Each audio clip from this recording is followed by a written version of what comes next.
melanjutkan kajian kita kitab At-Tadhkirah karya Al-Imam Al-Qurtubi rahimahullah rahmatan wasi'ah wa rahimallahu ulama al-muslimin.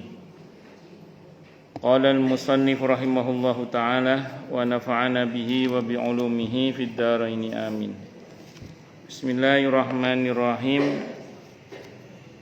Masih melanjutkan di pada bab tentang pemberian buku catatan amal, sekarang di halaman 523. Sementara itu ya.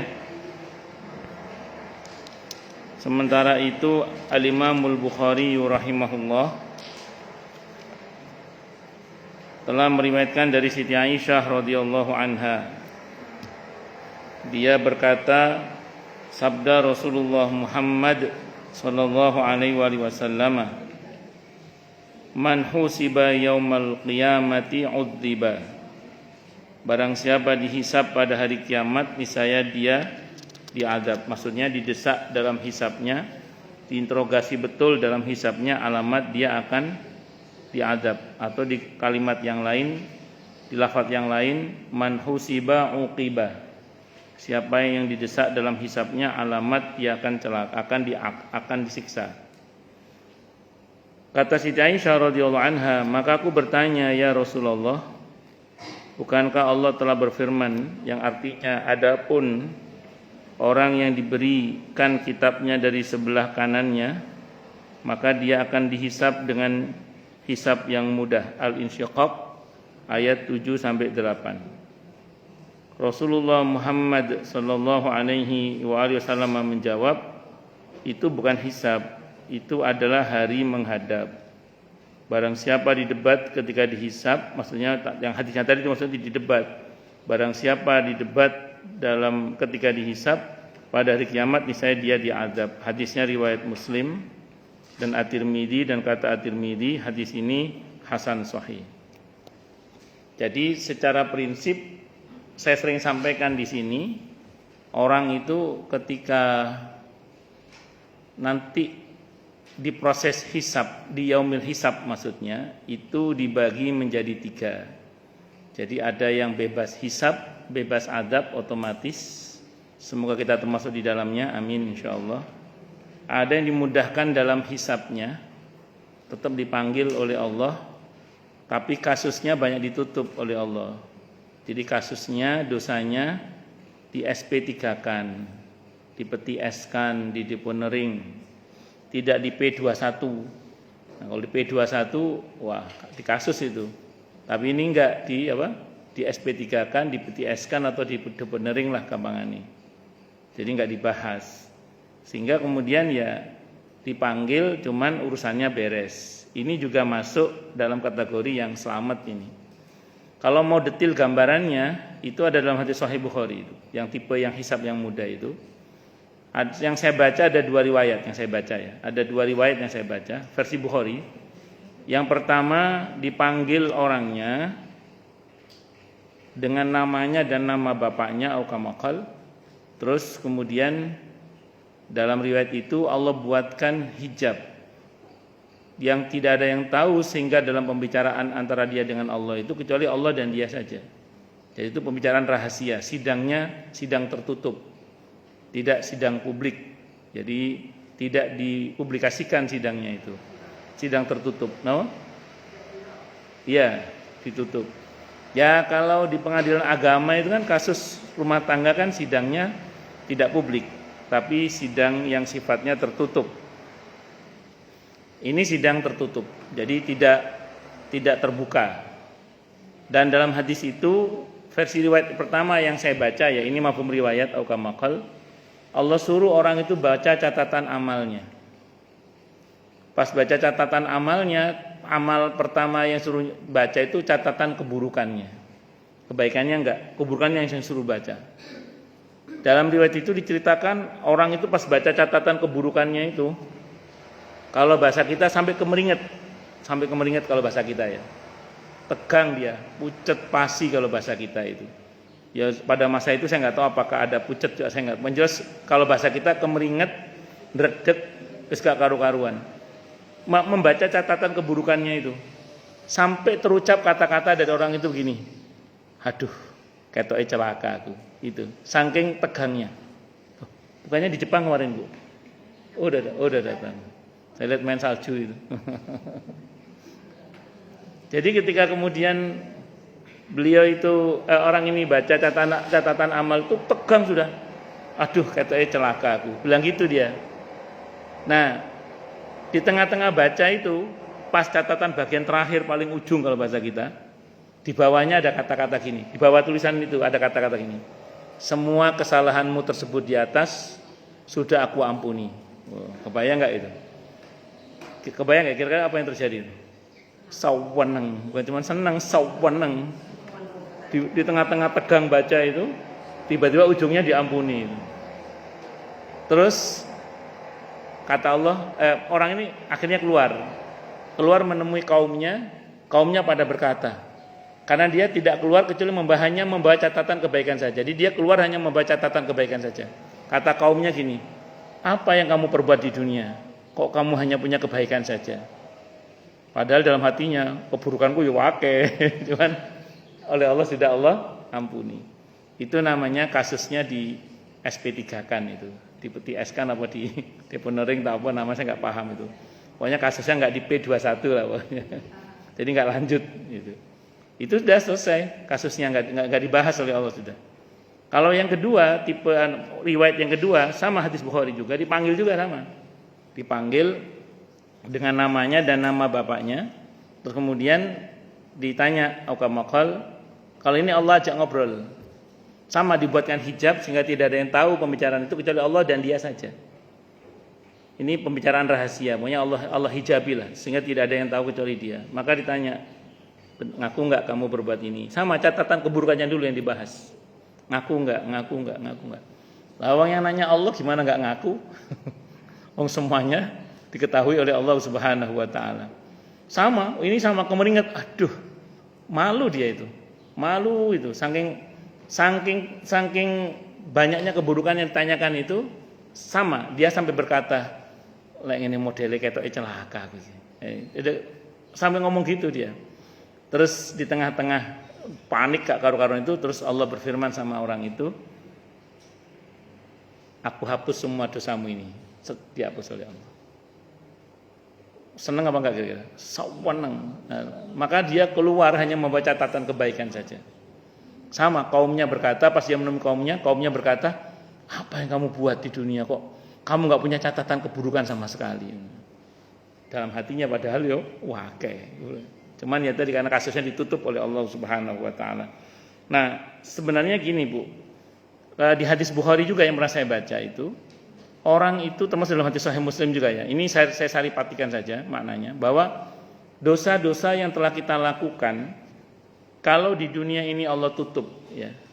Itu pertanda bahwa kasus itu tidak Allah bahas sebenarnya. Maka jangan dibatalkan kasus yang Allah tutup itu dengan cara kita membukanya. Itu yang kalau dalam hadis Sahih Muslim bahasanya Nabi gini, Bu. Kullu ummati mu'afan illal mujahirin, kata Nabi. Setiap umatku itu aku maafkan, kata Nabi. Kata Allah. Setiap umatku itu dimaafkan, kata Nabi. Aukamakal, kecuali orang-orang yang mujahirin. Sahabat nanya, siapa mujahirin itu ya Rasulullah? Orang yang di malam hari dia berbuat keburukan dan Allah tutup aibnya itu. Pagi hari dia cerita-ceritakan dengan penuh kebanggaan kalau bahasa kita. Itu mujahirin namanya. Makanya kita ini sekiranya orang lain tidak perlu tahu, tidak usah tahu lah. Biarkan itu rahasia antara kita dengan Allah saja.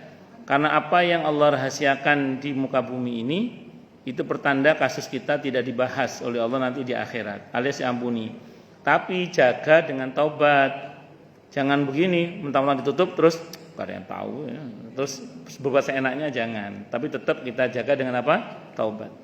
Itu seperti itu. Nah, nun sewu, adapun sebagian, maaf ya, namanya kita kan manusia. Beberapa misalnya terlanjur diketahui bahwa semua orang tahulah siapa kita gitu, masa lalunya gitu ya. Maka bagi yang terlanjur diketahui, tidak apa-apa diceritakan, tapi dalam konteks untuk supaya orang jangan seperti kita.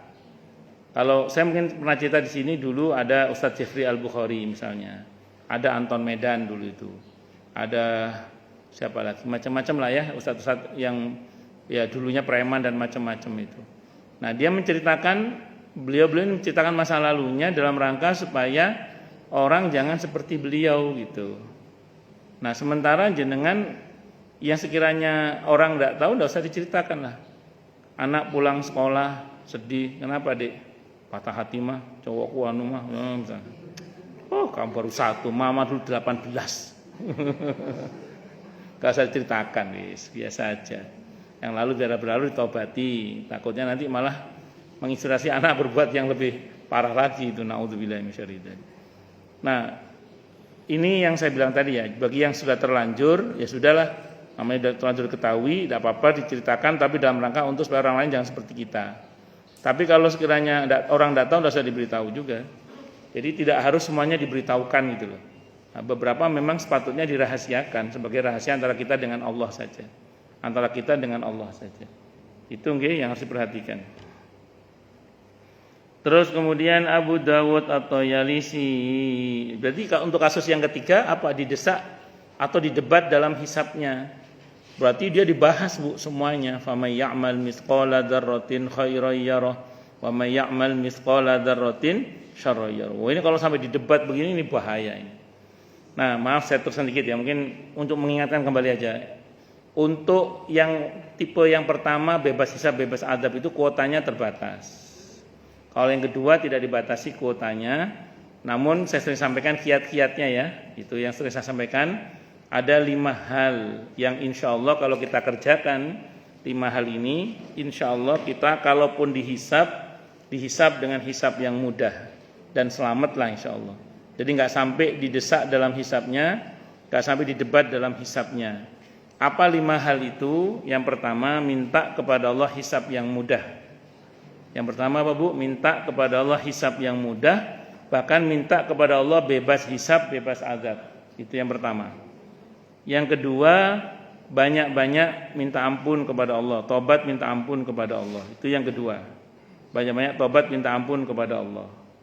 Saya nggak usah bacakan dalilnya ya, langsung aja. Ini amalan-amalan insya Allah dengannya, kalaupun kita dihisab dengan yang mudah. Kemudian yang ketiga, banyak-banyak memaafkan sesama. Kalau kita banyak-banyak memaafkan sesama, kita akan diampuni oleh Allah. Kemudian yang keempat, permudah urusan sesama. Karena kalau kita mempermudah urusan sesama, maka urusan kita akan dipermudah oleh Allah dunia akhirat. Yang kelima, tutup aib saudara kita. Kalau kita menutup aib saudara kita, Allah akan tutup aib kita dunia akhirat. 5 itu, ini sering saya sampaikan, saya sampaikan sekilas saja ya. Ya kalau dalilnya sudah sering saya sampaikan, bisa nyontek ke Mak Indah, bisa ke Bu Dokter, bisa ke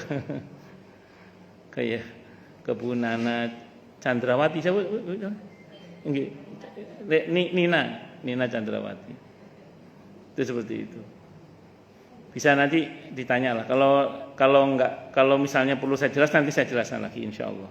Takutnya bosan gitu, Ya, terus kemudian itu ya diantaranya supaya kita kalaupun dihisab dengan hisab yang mudah. Gitu.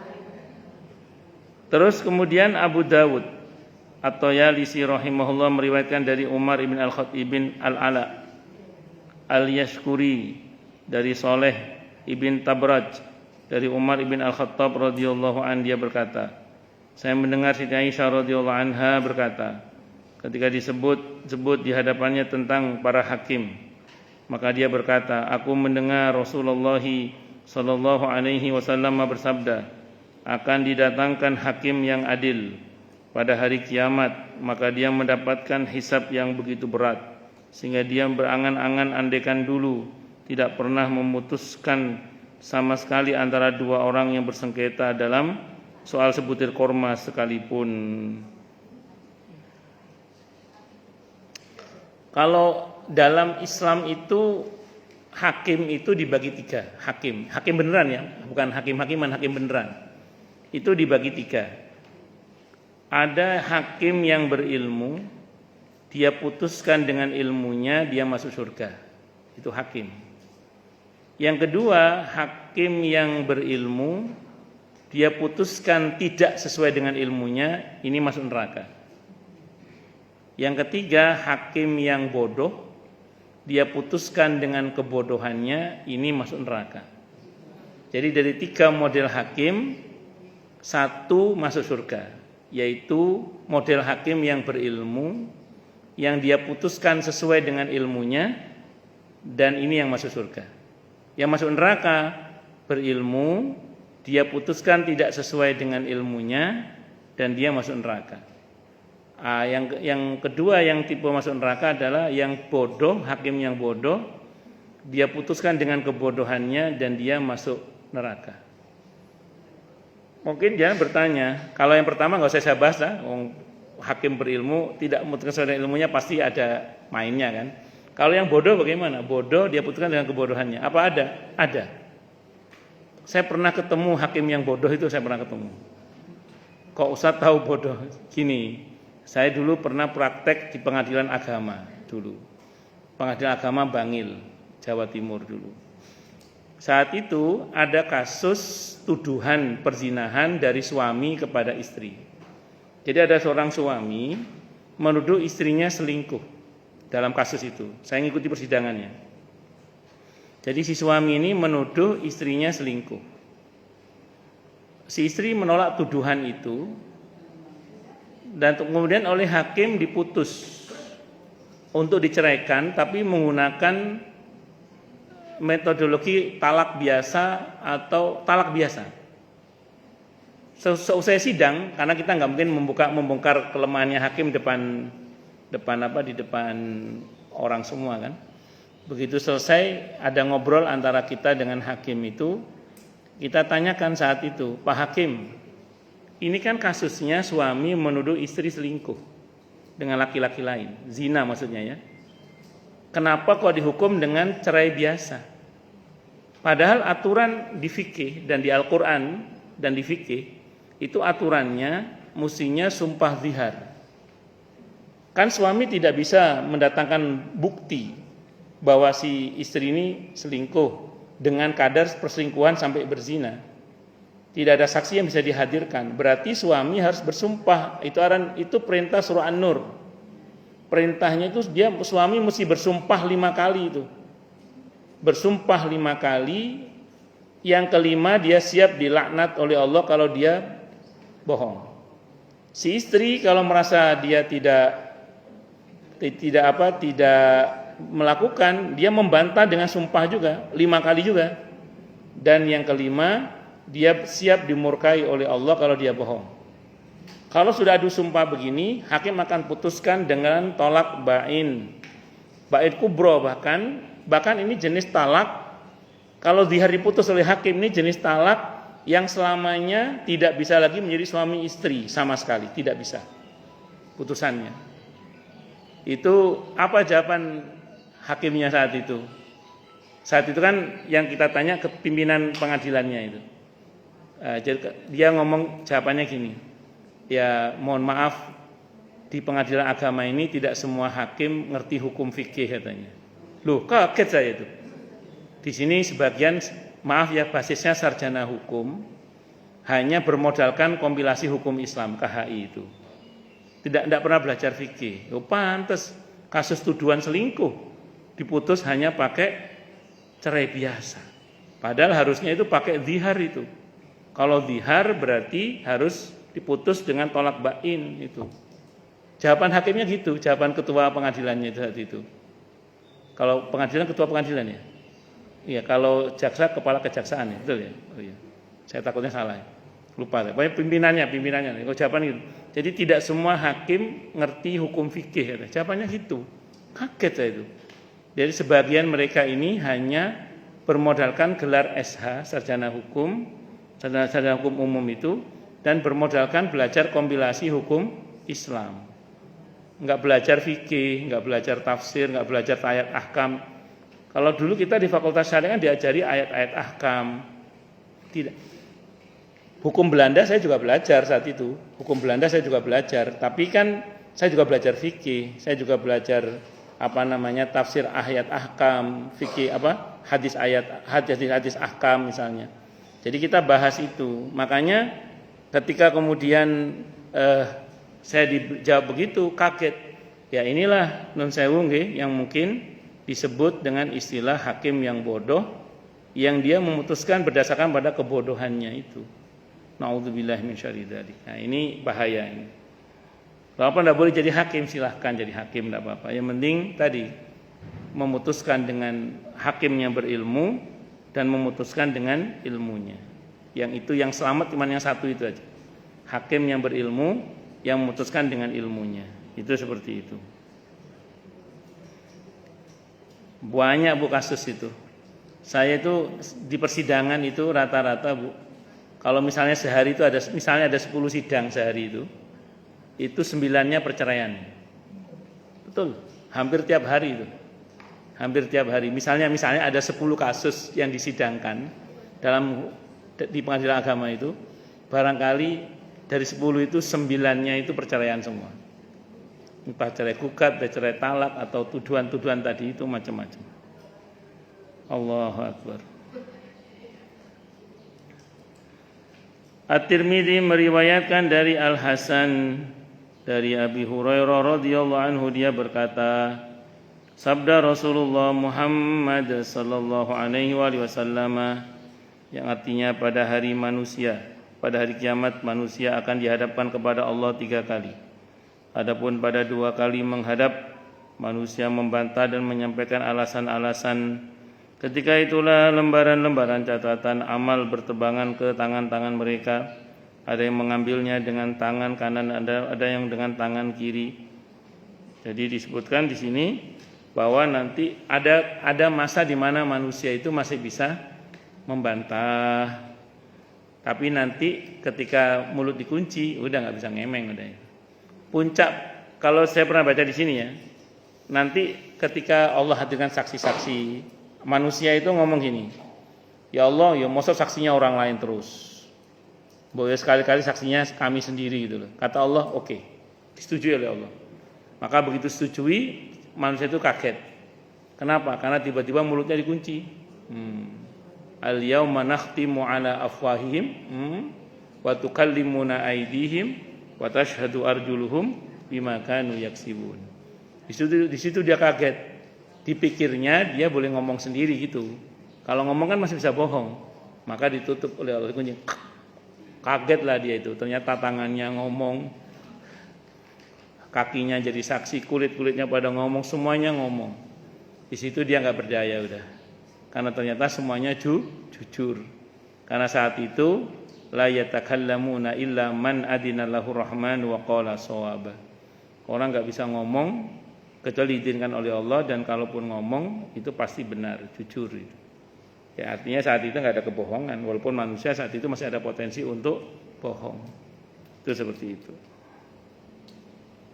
Abu Isa berkata hadis ini tidak sahih, kata beliau, ditinjau dari sisi bahwa Al-Hasan tidak pernah mendengar dari Abu Hurairah radhiyallahu anhu, tapi sebagian mereka telah meriwayatkannya dari Ali ibn Ali Ar-Rifai, dari Al-Hasan, dari Abu Musa, dari Nabi kita Muhammad sallallahu alaihi wasallam. Saya katakan perkataan Abu Isa, sebagian mereka meriwayatkannya, yang dimaksud adalah Waqi' bin Al-Jarrah. Demikian disebutkan dari Ibnu Majah. Dia berkata telah menceritakan kepada kami Abu Bakar ibn Abi Syaibah. Dia berkata telah menceritakan kepada kami Waqi' dari Ali ibn Ali. Lalu dia sebutkan hadis itu. Jadi kadang hadis itu Bu tampaknya dhaif, tapi bisa saja menjadi sahih karena ada jalur periwayatan yang lain. Contoh gini Bu, misalnya ini contoh ya. Ada sahabat Nabi namanya Sahal ibn Hunayf, Utsman ibn Hunayf radhiyallahu anhu. Beliau ini orangnya buta Bu. Buta. Terus kemudian datang kepada Nabi kita Muhammad sallallahu alaihi wasallam, ya Rasulullah, doakan saya bisa melek, kata beliau. Kata Nabi, kalau kamu mau, saya doakan. Kalau kamu mau sabar, tentu lebih baik. Kata Utsman ibn Hunayf radhiyallahu anhu beliau mengatakan, saya mau sabar ya Rasulullah, tapi tetap doakan. saya mau sabar ya Rasulullah, tapi tetap doakan. Akhirnya Nabi bilang, ambil wudu dengan sempurna, Salat 2 rakaat. Terus berdoa, Allahumma inni as'aluka wa tawajjahu ilaika bi nabiyyika Muhammadin sallallahu alaihi wasallam nabi rahmah ya Muhammad inni atawajjahu bika ila rabbika rabbi jalla wa azza. Terus doa. Qaddarallah, bisa melek orang ini. Dengan izin Allah bisa melek. Hadis ini kalau versi At-Tirmidzi ada yang melemahkan. Ada seorang ustadz bilang di medsos itu, saya lihat hadis ini lihat At-Tirmidzi hadisnya dhaif. Maka betul, versi At-Tirmidzi memang lemah, tapi tidak versi At-Tabarani. Jadi dari jalur Imam At-Tirmidzi memang lemah, tapi dari jalur Imam At-Tabarani hadisnya sahih. Itu. Jadi saya ingat ada seorang kawan. Jadi ini ustadz ini kawan ustadz ya. Sakit, divonis sakit ditanya. Sama dokter umurnya udah dihitung. Udah, WA teman-temannya, pamit ya, saya mau meninggal kata dokter gitu. Minta maaf. Iya benar, WA teman-teman alumni pesantren di WA semua itu. Terus lama nggak dengar kabarnya, sampai suatu saat tiba-tiba telepon. Begitu telepon, saya ngomong gini, sebentar. Sama nelfon dari mana ini? Maksudnya dari alam dunia apa dari alam barzah? Karena terakhir WA itu mau mati katanya. Oh dari dunia, masih dari dunia katanya. Loh gimana ceritanya kok bisa sembuh itu? Bila itu ngamalkan hadis At-Tabarani itu, begitu divonis sakit kayak gitu, saya akhirnya ambil wudhu dengan sempurna. Saya sholat 2 rakaat, saya mohon pada Allah, Allahumma inni as'aluka wa tawajjahu ilaika bi nabiyyika Muhammadin sallallahu alaihi wasallam nabi rahmah ya Muhammad inni atawajjahu bika ila rabbika rabbi jalla wa azza. Itu qadar Allah, sembuh dengan izin Allah. Allahu akbar. Saat ketemu lagi di teman-teman ketemu di Gresik itu. Ya pokoknya sehat walafiat lah, alhamdulillah masyaallah. Lanjut. Jadi kadang hadis itu sahih menurut siapa, dhaif menurut siapa. Makanya kalau saya sering bilang ke jamaah itu, kalau ada hadis dhaif jangan buru-buru dibuang. Siapa tahu dia dhaif menurut siapa, tapi sahih menurut siapa. Kayak akikah itu. Nabi mengadani telinga kanannya Hasan Husain saat lahirnya dan mengikomai telinga kirinya Hasan Husain saat lahirannya radhiyallahu anhuma itu.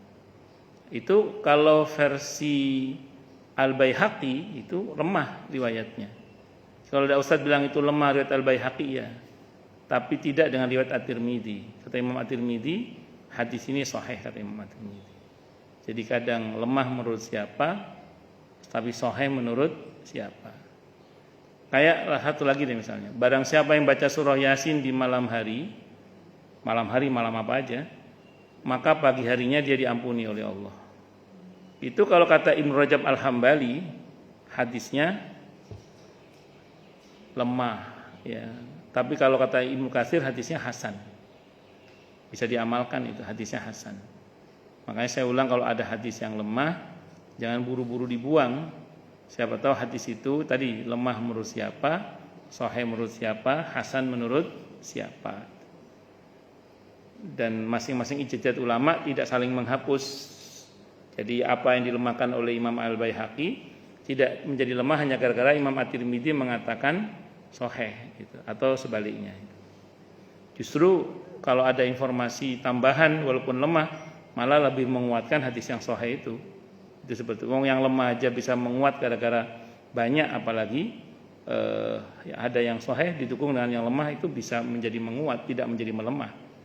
Saya ambil contoh gini misalnya. Ada hadis riwayat At-Tirmidzi, hadisnya gharib tapi maknanya sahih kata Imam Ahmad. Oh, bukan.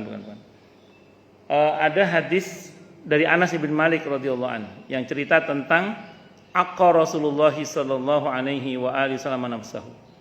Nabi pernah mengakikahi dirinya sendiri. Sahabat Anas bin Malik radhiyallahu anhu cerita Nabi pernah mengakikahi dirinya sendiri. Itu kalau yang cerita sahabat Anas berarti Madinah. Saat itu berarti Nabi sudah umur 53 tahun paling tidak. Beliau pernah mengakikahi dirinya sendiri. Berarti apa ini maknanya? Oh berarti akikah di usia yang sudah 50 lebih bahkan itu boleh. Terutama bagi Anda yang dulu belum pernah diakikahi misalnya gitu.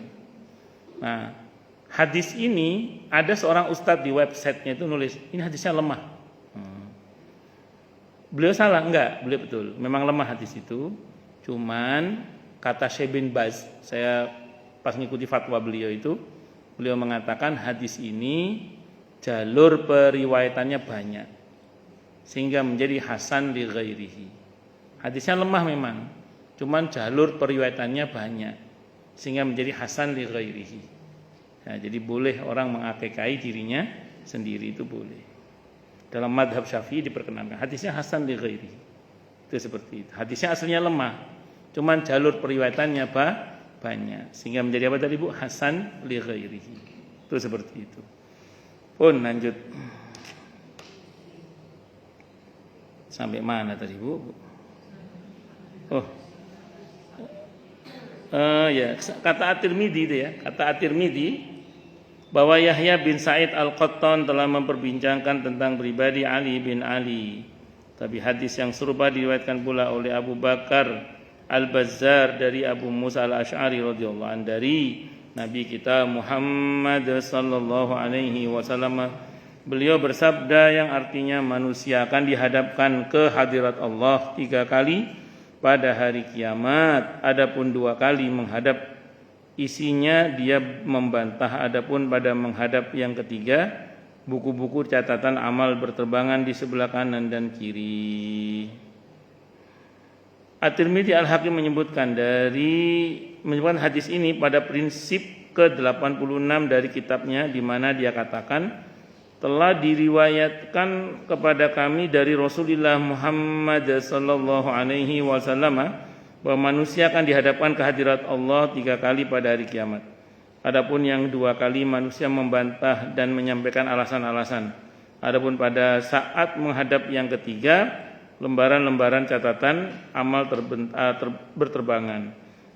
Perbantahan tersebut dialami oleh orang-orang yang dulu gemar memperturutkan hawa nafsu.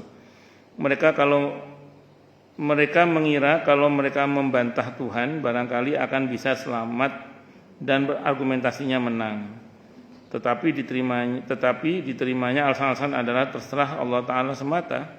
Dia yang maha mulia akan menerima alasan-alasan Nabi Adam dan para nabinya yang lain, dan sebaliknya dia akan memenangkan hujahnya yang ada pada para nabinya terhadap musuh-musuhnya. Kalau mengirim musuh-musuhnya itu ke neraka. Dan sesungguhnya lah bahwa hujjah Allah yang ada pada para nabi dan para kekasihnya pasti menang, karena dengan demikian mereka tidak mengalami kebingungan. Ya, maksudnya Allah kasih mereka kesempatan untuk berargumentasi yang betapa maha baiknya Allah ya. Padahal dari awal Allah sudah bisa membungkam itu, tapi Allah tidak. Saya sering cerita di sini mungkin ya. Dalam kehidupan di dunia ini aja betapa maha baiknya Allah ya. Betapa maha baiknya Allah, dan Allah tidak akan pernah berubah dari maha baiknya ini. Apa itu? Kita ini kepada Allah, Allah kepada kita sahamnya berapa persen? 100%, karena bahkan nyawa kita milik Allah, betul ya. Jadi Allah kepada kita sahamnya itu 100%. Karena bahkan nyawa kita bahkan itu milik Allah. Kita kepada Allah punya saham berapa persen? Tidak punya saham sama sekali. Kita kepada Allah itu nggak punya saham sama sekali. Sependek yang saya ketahui, tapi ya, saya bukan ekonom, cuman yang pernah saya tahu, di perusahaan itu yang boleh ngomong hanya yang punya saham, yang saya tahu. Iya. Jadi di perusahaan itu yang boleh ngomong hanya yang punya saham. Yang nggak punya saham, iya. Kalau orang Jawa Timur nyebutnya ojo kakean cangkem, itu kalau Jawa Timur itu. Jadi yang nggak punya saham jangan banyak cakap. Bahasa halusnya ojo kakean cangkem, itu bahasa Jawa. Itu orang Malang itu. Cek banyak colok kalau orang Madura bilang. Wes, singkat kata singkat cerita, Allah nggak begitu. Sebetapapun Allah pemilik saham 100%. Allah itu maha baik banget loh. Allah persilakan kita itu punya keinginan, punya cita-cita. Dan kalau itu baik langsung Allah respon loh dengan pahala, dan pahala itu rahmat Allah. Maka orang yang pasang niat yang baik selalu itu dia telah mengundang perhatian Allah dengan rahmatnya. Itu yang pertama. Belum lagi kemudian Allah izinkan kita untuk berusaha. Coba bayangkan. Bahkan Allah suruh kita berusaha. Dan Allah janjikan pertolongan juga. Innallaha la yughayyiru ma biqaumin hatta yughayyiru ma bi anfusihim. Allah tidak akan merubah apa saja pada satu kaum atau nikmat pada satu kaum itu hingga kaum itu berusaha untuk merubahnya. Kemudian yang ketiga, Allah suruh kita berdoa. Coba. Betapa baiknya Allah itu. Padahal Allah itu bisa gini loh. Wes, aja kakek takam menang kabeh. Tapi Allah enggak gitu. Allah persilakan kita mengajukan permohonan. Dan dijanjikan dalam doa itu ijabah. Sampai Nabi bersabda, "Qal la yaruddul qada'a wal qadara illa du'a." Tidak ada yang bisa menolak ketentuan Allah yang belum dan yang sudah terjadi kecuali doa. Terus kemudian masih Allah persilakan kita untuk bertawakal. Dan di balik tawakal itu Allah janjikan pertolongan. Wa may yatawakkal 'alallahi fa huwa hasbuh. Siapa yang bertawakal kepada Allah maka Allah akan cukupi. Allah akan mencukupinya. Coba bayangkan itu. Allah pemilik saham 100% kepada kita, dan kita kepada Allah enggak punya saham sama sekali, tapi Allah izinkan kita bahkan untuk melakukan 4 hal tadi itu. Ada 4 instrumen tadi itu. Betapa maha baiknya Allah. Dan itu nanti Allah kasih kita lagi kesempatan di akhirat itu untuk berargumentasi, coba ya. Cuman ya itu tadi, ada yang diterima argumentasinya oleh Allah, ada yang tidak diterima. Para kekasihnya semua alasannya diterima oleh Allah. Sementara bagi yang dasarnya memang tidak diterima, memang mereka bohong. Dan Allah Maha tahu siapa yang jujur dan siapa yang bohong. Sebenarnya itu kebiasaan di dunia saja kan. Orang untuk membenarkan kejahatannya dia banyak beralasan enggak? Iya. Orang itu untuk membenarkan kejahatan itu pasti banyak beralasan. Makanya orang Jawa bilang ojo kakean, jangan banyak beralasan nanti jadi orang alas. Orang alas itu orang hutan maksudnya. Itu seperti itu. Lanjut. Mau pamit Bu nggih monggo. Nggih. Matur nuwun sangat nggih, jazakillah khairan masyaallah. Nggih. Semoga Allah berkahi semuanya, amin. Matur nuwun sangat nggih. Waalaikumsalam warahmatullahi wabarakatuh. Fi amanillah. Gimana?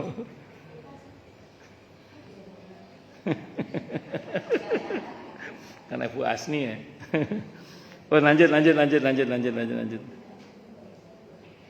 Lanjutnya si At-Tirmidzi Al-Hakim menyebutkan hadis ini pada prinsipnya. Tadi sudah ini ya.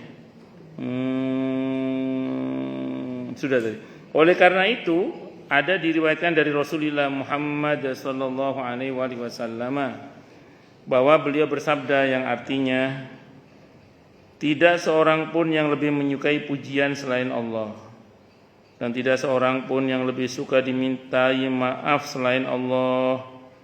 Adapun menghadap Allah yang ketiga adalah bagi orang-orang mukmin, itu menghadap yang paling agung di mana Allah menyendiri dengan mereka.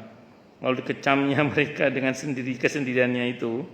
Siapa saja dari mereka yang hendak dia kecam, sehingga orang itu merasa malu luar biasa, bercucuran keringat di hadapan dia. Ini saya katakan tadi ya. Dan keringat itu mengalir sampai membanjiri telapak kaki mereka karena sangat malunya. Kemudian Allah mengampuni dan meridhai mereka. Ini saya bilang tadi, ini gambarannya itu. Yang dihisab yang mudah itu tetap dicecar dengan aneka pertanyaan. Namun akhirnya dimaafkan oleh Allah. Ini dalam pada bagian awalnya tidak seorang pun lebih mengakui pujian selain Allah. Saya mau terangkan dulu ini. Allah itu zat yang senang kalau dipuji karena memang hanya Allah yang patut untuk dipuji. Jangan nuduh Allah narsis ya. Wah, Allah narsis, jangan. Memang Allah itu patut untuk dipuji dan sepantasnya memang Allah yang dipuji. Hanya Allah yang pantas untuk dipuji. Dan Allah senang kalau hambanya memujinya. Kalau kita dalam tanda kutip berbuat sesuatu yang menyenangkan Allah, maka Allah akan meridhoi kita. Makanya di antara kiat supaya doa itu cepat dikabulkan oleh Allah adalah puji Allah sebanyak mungkin. Kan ada ulama yang mengatakan di antara kiat ijabah doa adalah muji Allah sebanyak-banyaknya baru doa. Ibu kalau baca beberapa doa Nabi misalnya, kayak di Sayyidul Istighfar itu misalnya, Allahumma anta rabbi la ilaha illa anta khalaqtani wa ana abduka wa ana ala ahdika wa adika mastata'tu a'udzubika min syarri ma sana'tu abu laka bi ni'matika alayya wa abu bi dzambi faghfirli. Ya. Baru faghfirli fa innahu la yaghfiru dzunuba illa anta. Itu pujiannya panjang, mintanya cuma faghfirli. Fa innahu la yaghfiru dzunuba illa anta. Sama berlindung dari keburukan diri kita sendiri itu. Terus kayak doa Ismullahil Azam itu. Allahumma inni as'aluka bi anni asyhadu annaka antallah la ilaha illa anta al-ahadu as-samadu alladzi lam yalid wa lam yulad wa lam yakul lahu kufuwan ahad. Isinya itu pujian semua. Jadi doanya itu banyak pujiannya. Nah, kita kalau bisa seperti itu. Jadi doa sama Allah banyakin memuji. Bisa dipahami nggak betul? Oke.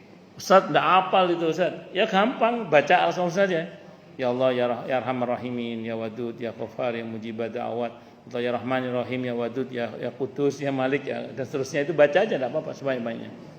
Ya. Silakan baca sebanyak. Itu puji Allah selama-lamanya lah tersanjung dengan itu. Baru minta. Setelah baca ya Allah mudahkan apa itu. Baru itu. Itu diantara kiat supaya doa itu mustajabah. Tapi ingat, Allah tidak hanya senang dipuji, tapi Allah juga senang mengampuni. Nah, jadi kalau kita tidak hanya senang, bahkan hobinya Allah itu memaafkan. Ibu-ibu kalau di Ramadan ada doa yang sering kita baca. Sebenarnya ini nggak cuma di Ramadan sih, kapan aja, terutama di bulan Ramadan, terutama di malam-malam di malam-malam Qadar terutama. Yang ada indikasi malam Qadar. Allahumma innaka afuwun tuhibbul afwa fa'fu anni. Ya Allah, Engkau zat yang Maha Pemaaf, Engkau senang memaafkan, maka maafkanlah hamba. Jadi Allah itu enggak hanya Maha Pemaaf, Bu. Hobinya memaafkan Allah itu. Allah itu senang memaafkan. Makanya gini, Bu, saya mohon maaf nih. Kita ini bertuhankan Allah yang Maha Baik, Maha Kasih, Maha Sayang, Maha Pengampun, Maha Pemaaf, hobinya memaafkan. Bertuhankan Allah seperti itu kok menghadap kepada Allah dalam keadaan tidak diampuni, berarti kebuangan. Ada orang bertuhankan Allah yang Maha Baik, Maha Kasih, Maha Sayang, Maha Pengampun, Maha Pemaaf, hobinya memaafkan, kok tidak dimaafkan saat menghadap kepada Allah, berarti orang itu kebuangan berarti. Kebuangan. Kenapa? Enggak, kebuangan Bu menurut saya. Kenapa kok kebuangan? Ibu perhatikan nanti ya. Hampir semua dalil yang menunjukkan orang itu masuk neraka itu mesti kata-kata dalam Al-Quran karena dia melampaui batas. Melampaui batas, pasti itu. Nah, orang itu tidak disebut melampaui batas, Bu Kopi, itu kalau dia bertobat minta ampun kepada Allah. Nah, jadi tidak hanya minta maaf, Bu, bertobat kembali ke jalan Allah itu. Minta ampun bertobat kembali ke jalan Allah itu. Jadi tidak hanya sekedar minta maaf sama Allah, maafkan saya Allah, tapi tidak harus tobat. Apa bedanya tobat dengan minta maaf, minta ampun pada Allah itu? Kalau untuk dosa kecil dengan meminta maaf, minta ampun itu sudah selesai. Tapi kalau untuk dosa besar wajib tobat. Saya ulang, untuk dosa besar wajib tobat. Tobat itu pertama al-iqla, konkret meninggalkan perbuatan maksiat itu. Yang kedua an-nadam, menyesal. Yang ketiga komitmen untuk tidak mengulangi lagi. Sampai sini yang hubungan dengan Allah selesai sudah. Tapi ini untuk jenis dosa biasa ya. Kecuali jenis dosa yang wajib membayar denda. Kayak sumpah, ada dendanya itu. Atau maaf ya, beberapa kasus pelanggaran di bulan Ramadan misalnya itu ada dendanya. Atau termasuk juga beberapa pelanggaran ihram, itu ada dendanya misalnya. Ya, itu harus bayar denda kalau itu. Tapi secara prinsip tiga ini selesai dengan Allah. Kalau dengan sesama wajib minta maaf. Terus kalau ada hak yang diambil wajib dikembalikan. Kalau orangnya udah nggak ada gimana Ustaz? Yang mau kita minta maaf? Kata Imam Al-Qurtubi, mintakan ampun kepada Allah untuknya. Kalau hak yang mau kita kembalikan orangnya udah nggak ada juga, sedekah atas nama dia. Sampai situ selesai sudah, kata Imam Al-Qurtubi. Itu ulama sepakat. Contoh ya, ada teman kita dulu pernah kita sakiti, kita mau minta maaf, udah nggak jelas di mana rimbanya orangnya. Maka mintakan ampun kepada Allah untuk yang bersangkutan. Atau orangnya ada, tapi kalau kita minta maaf takut terjadi fitnah karena dia mantan. Misalnya. Maka ya sudah, mintakan ampun kepada Allah untuk dia. Itu nggih, yang pertama. Terus kalau orang yang haknya kita ambil nggak jelas di mana ribanya, kalau ada ahli warisnya kita ke ahli warisnya. Ini ahli warisnya udah nggak ada. Contoh di kantin, makan kerupuk 5 bayar. misalnya. Atau ngutang sama temen dulu sewaktu masih SMP, masih SMA, nggak jelas di mana rimbanya, misalnya ya. Maka mintakan ampun kepada Allah untuk mereka. Nggak hafal Ustaz? Pakai bahasa Indonesia boleh, pakai bahasa Arab boleh.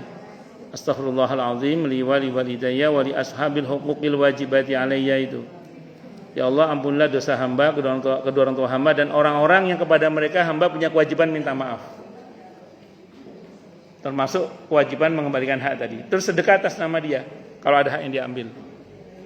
Kalau ini saya sarankan Anda dari sekarang, kalau sudah alhamdulillah, kalau belum dari sekarang niat aja dalam hati, ya Allah, pada sebagian sedekah hamba saya niatkan semoga pahalanya untuk orang-orang yang kepada mereka hamba ada kewajiban mengembalikan hak.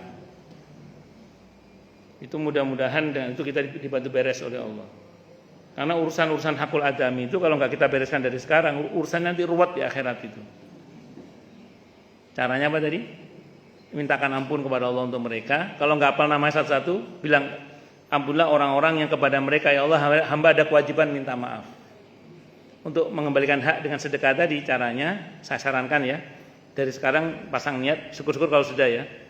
Tidak harus setiap hari, dan Allah nggak akan lupa dengan niat kita itu, walaupun kita sudah lupa mungkin. Pokoknya kita tekadkan, ya Allah, pada sebagian sedekah hamba, semoga pahalanya untuk orang-orang yang kepada mereka hamba ada kewajiban mengembalikan hak. Gitu. Tapi kalau ketemu orangnya tetap bayar. Kalau ketemu orangnya tetap bayar. Itu seperti itu.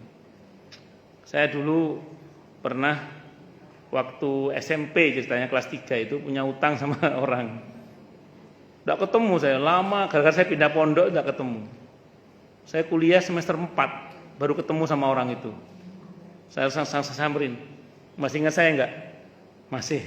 Saya punya utang sama sampean ini, saya bayar. Alhamdulillah ketemu. Alhamdulillah ketemu itu. Jadi dari SMP ketemunya kuliah semester 4. Itu ceritanya bukan saya nggak mau bayar, ceritanya saya pindah ceritanya. Dan dia itu bukan orang situ juga, dia orang kerja di situ, kan dia juga pindah-pindah gitu loh, nggak ketemu. Ketemu lagi, alhamdulillah ketemu itu, saya bayar. Bagus. Kalau pakai fikih dasar, kalau ngutang 10.000 ya bayar 10.000 tetap. Itu kalau pakai fikih dasar. Tapi fikih kontemporer mengatakan dibayar plus inflasinya. Jadi plus inflasinya. Kalau fikih kontemporer ya. Jadi dibayar plus inflasinya. Dulu 10.000 sekian tahun yang lalu, sekarang kira-kira inflasinya berapa gitu. Ya. Saya kan 3 SMP 3 tahun tambah 2 tahun 5 tahun itu inflasinya berapa itu. Ya, tapi dia rela dengan pembayaran saat itu karena tidak terlalu banyak perubahan yang signifikan nilai uang saat itu. Itu, ngoten nggih Bu nggih. Wallahu alam bisawab. Baik.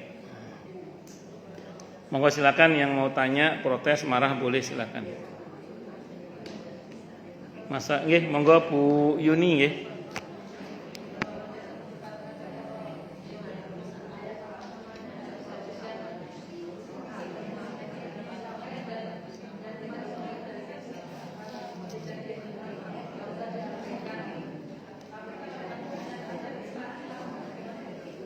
Ntar.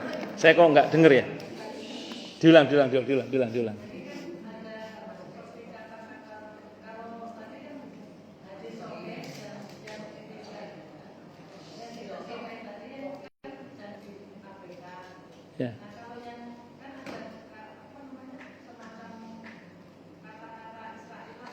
Israiliyat. Oh. Bagus. Israiliyat itu bukan hadis. Israiliyat itu jadi gini, ada orang Bani Israel masuk Islam. Nah, kadang cerita-cerita legenda nenek moyang mereka itu masih terbawa saat mereka sudah masuk Islam. Dan itu masih mereka ceritakan. Itu namanya Israiliyat namanya. Jadi Israiliyat itu ada orang Bani Israel masuk Islam. Terus cerita-cerita nenek moyang mereka dari kalangan Bani Israel, cerita-cerita legenda mereka itu masih diceritakan kadang. Kan masih diceritakan, oh dulu ada Tangkuban Perahu misalnya kalau di sini ya, ada si Pahit Lidah, ada Malin Kundang, macam-macam. Semacam kisah-kisah itu Israiliyat itu.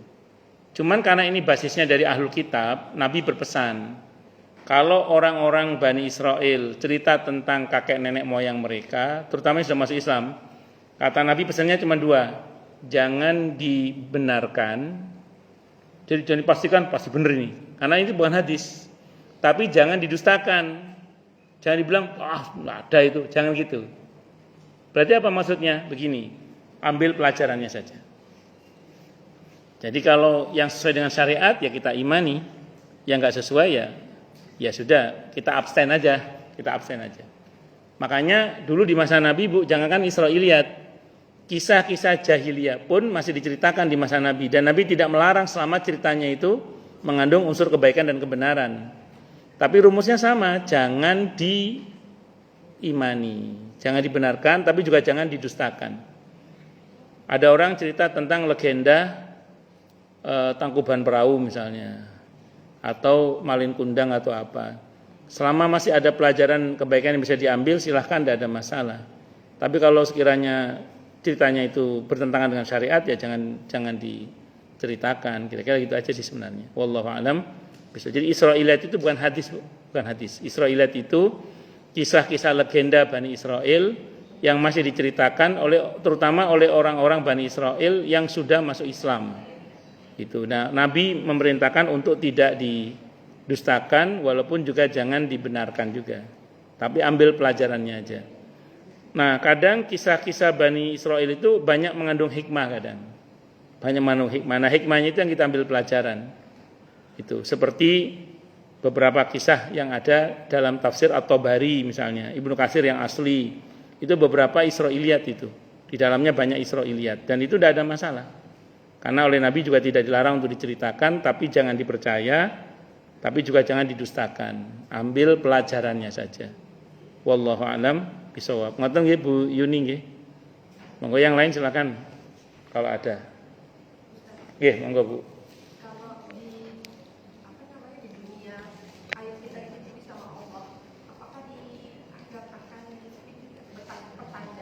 Bagus.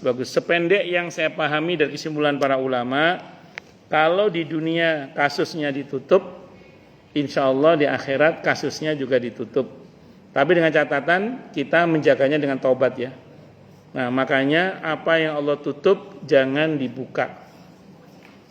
Apa yang Allah tutup jangan dibuka. Yang terlanjur dibuka, tidak apa-apa diceritakan kepada orang yang mengetahui supaya jangan seperti kita. Nah, gitu seperti itu. Wallahu a'lam bishawab. Monggo yang lain, kalau terlanjur gimana Ustaz? Tobat lagi. Jangan diulangi lagi. Monggo yang lain silakan kalau ada. Jelas semua atau tidak jelas? Monggo Bu Dona. Puncaknya itu.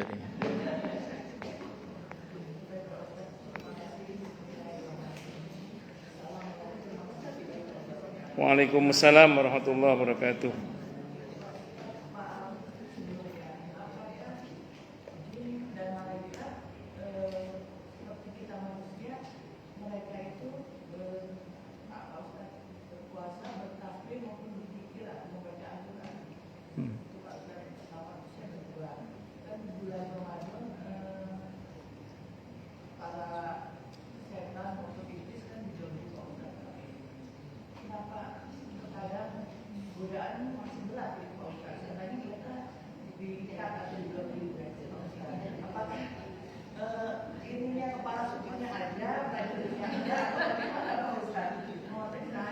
Oke.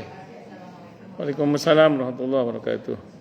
Kalau malaikat itu tidak kena terapan syariat, karena malaikat adalah makhluk yang pasti selamat ya. Dan mereka adalah makhluk yang semuanya taat kepada Allah. Malaikat itu seluruhnya taat kepada Allah. Tidak ada satupun yang durhaka kepada Allah. Itu malaikat. Nah, beda dengan jin. Kalau jin itu seperti kita. Ibu kalau baca dalam surah Al-Jin itu, di situ para jin cerita kepada Nabi, di antara kami ada yang soleh, di antara kami ada yang enggak soleh juga, yang jahat itu. Mereka cerita. Jadi makanya di kalangan bangsa jin ada yang taat, ada yang ahli maksiat juga, campur gitu. Jadi karenanya kemudian jin sebagaimana kita, Bu, dia kena terapan syariat. Dia bisa taat, dia bisa maksiat. Termasuk bulan Ramadan nanti mereka juga wajib berpuasa sebagaimana kita berpuasa itu jin. Beda dengan malaikat. Kalau malaikat itu pasti taatnya dan mereka tidak kena aturan syariat sebagaimana syariat yang berlaku pada manusia dan jin. Ya, jin juga baca. Ibu kalau pernah tahu orang kesurupan, itu kadang yang meruqyah diajak sama yang kesurupan itu. Masih bagusan bacaan Quran saya. Iya. Mereka ngaji juga. Itu. Kenapa? Kalau malaikat dia akan membaca apa yang Allah perintahkan untuk dibaca. Jadi kadang ada malaikat itu diperintah untuk bertasbih, ada yang diperintah untuk sujud terus, ada yang diperintah untuk macam-macam. Nah, yang saya tahu untuk yang bagian Al-Quran ini malaikat Jibril. Malaikat Jibril. Jadi tidak semua malaikat punya tugas menyampaikan kitab suci soalnya. Itu. Tidak semua malaikat punya tugas menyampaikan kitab suci. Yang saya tahu hanya malaikat Jibril. Yang lain wallahu a'lam saya kurang tahu, tapi yang pasti malaikat dalam ketaatan semua kepada Allah. Itu malaikat itu. Terus mengenai apa tadi, Bu? Jin. Oh, setan ya, setan dibelenggu. Itu penjelasan para ulama banyak sekali. Ada yang mengatakan memang setan-setan dari bangsa jin itu diikat semua memang. Sehingga kalau bulan Ramadan nanti kita tidak bisa mengkambing hitamkan jin atau tidak bisa mengkambing hitamkan setan. Iya, setannya ya kita sendiri itu. Ya itu tantangannya. Itu pendapat yang pertama. Ada pendapat yang kedua mengatakan yang dipakai untuk ngiket setan itu adalah puasa kita. Makanya ini yang saya perhatikan ya. Orang yang berbuat nggak benar di bulan Ramadan, satu di antara dua kemungkinan. Yang pertama dia nggak puasa, atau dia puasa tapi kualitas puasanya jelek. Ya, orang kalau puasanya bagus, insya Allah nggak akan berbuat jahat, paling nggak selama dia puasa. Jadi kemungkinan, makanya yang dipakai ngikat itu ya puasanya itu sendiri. Itu seperti itu. Sebenarnya, Bu, yang paling berat saat puasa itu justru orang kaya, bukan orang miskin sebenarnya. Kalau orang miskin udah biasa kelaparan, udah biasa lapar. Kalau ibu-ibu kan tantangannya berat, biasanya ngafe, kan, biasanya kan makan-makan, biasanya tiba-tiba harus puasa kan berat itu. Wallahu a'lam. Sama. Ya, nanti Bu Dona kalau mau detailnya baca surah Al-Jin. Ya, itu sekelumit berita tentang bangsa jin itu seperti di surah Al-Jin itu. Ya. Itu di situ ceritakan jin muslim sama jin kafir diceritakan semua di situ. Ya. Ya, termasuk ini kita ngaji ini dia. Ini yang kelihatan sama yang enggak kelihatan, bisa jadi enggak kelihatan lebih banyak ini. Iya, betul. Di surah Al-Jin itu mereka kan kalau di ayatnya dikatakan hampir-hampir mereka berdesak-desakan untuk sholat di belakang Nabi itu.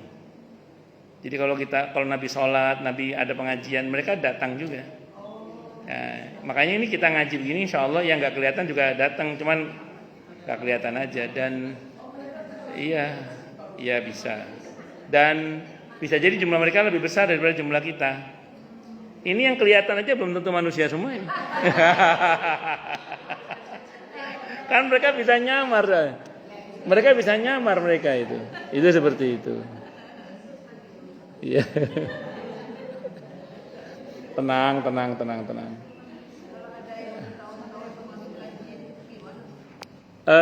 Jadi gini Bu, jin itu dari bangsa setan terutama, jin yang setan maksudnya, setan yang jin itu kata Nabi memang bisa masuk ke tubuh manusia itu melalui pembuluh darah, yajri majrad dam. Kalau masuk melalui pembuluh darah itu sekali masuk bukan 1 2 Bu, bisa 1000 2000. Ya. Jadi kalau dia misalnya baca Al-Qur'an keluar 1 masih ada sekian ratus, nanti keluar 10 masih ada sekian. Jadi keluar pelan-pelan itu. Nah, jadi ada cuman keluar pelan-pelan karena memang ribuan yang masuk itu. Ngoten nggih, wallahu alam bishawab. Cukup dulu? Ramadan libur nggih? Ya. Oh, ada. Oh, 6 Maret masih ada. Oke. Enggak, Pak. Oh, Februari sudah selesai? Oh gitu, nggih. Berarti nanti dikabari nggih. 6 Maret insyaallah. Kita tutup dengan hamdalah. Alhamdulillahirabbil alamin. Semoga kajian kita bisa bermanfaat, mubarakah fid dini wad dunya wal akhirah untuk kita, keluarga kita dan seluruh umat Islam semuanya, dan mudah-mudahan kita semua dijadikan oleh Allah sebagai orang-orang yang sukses dunia akhirat, selamat dunia akhirat, bahagia dunia akhirat, dan dipermudah urusan kita oleh Allah fi dini wa dunya wal akhirah. Semoga Allah limpahkan hidayah selalu untuk kita, semoga Allah tingkatkan selalu hidayah untuk kita, dan semoga Allah berikan hidayah untuk siapapun yang melihat kita.